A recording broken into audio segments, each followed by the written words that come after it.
సంవత్సరాల ఒక బాలికని చంపిన విధానం ఘోరం అనమాట. ఒకప్పుడు ఆ దుశ్శాసనుడు రావణులకు విధించిన శిక్ష విధించాలి, కరెక్టే. కానీ ఎవరు విధించాలి? అది ప్రభుత్వం విధించాలా, ఒక వ్యవస్థ విధించాలా, లేకపోతే పోలీసులు డ్రెస్సులు తీసుకున్న వాళ్ళు వ్యవస్థ ఇన్స్టాంట్ జస్టిస్ చేయాలా? ఇది ఒకటే కాదండి. ఇప్పుడు చెరువులో తేలాడు, తుడిలో కూడా చెరువులో తేలాడు, ఇన్స్టాంట్, లేకపోతే ఎన్కౌంటర్లు అయిపోతారు, అందరూ తప్పించుకుని పారిపోతారు. పోలీసుల జీప్లో నుంచి ఒక వ్యక్తి తప్పించుకుని పోయి ఒక చెరువులో దూకేసి ఆత్మహత్య చేసుకోవడం ఎలా సాధ్యం? పోలీసులు రక్షించలేకపోయారా? మరి అక్కడ తునిలో కూడా అలా రక్షించలేకపోయారా? అంటే ఇదేంటంటే ప్రజలు నమ్మేది ఏంటంటే ఇన్స్టాంట్ జస్టిస్, కానీ ప్రజలు దీన్ని సెలబ్రేట్ చేసుకుంటున్నారు. గుర్తుపెట్టుకోవాలి, మదనపల్లి ఈరోజు సెలబ్రేషన్ జరుగుతున్నాయి, అబ్బా సంతోషపడుతున్నారు.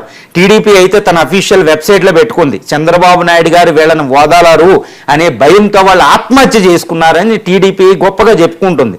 ప్రజలు కూడా సెలబ్రేట్ చేసుకుంటున్నారు. కానీ ఒక్క విషయం మర్చిపోకూడదు, వ్యవస్థ అనేది అన్ని ముందుకు తీసుకెళ్ళదు. చంద్రబాబు నాయుడు గారే చెప్తారు, వ్యవస్థ బాగుండాలి, వ్యవస్థలు బాగుండాలి, దానికోసమే నేను పని చేస్తున్నానని నేను చెప్తూ ఉంటారు.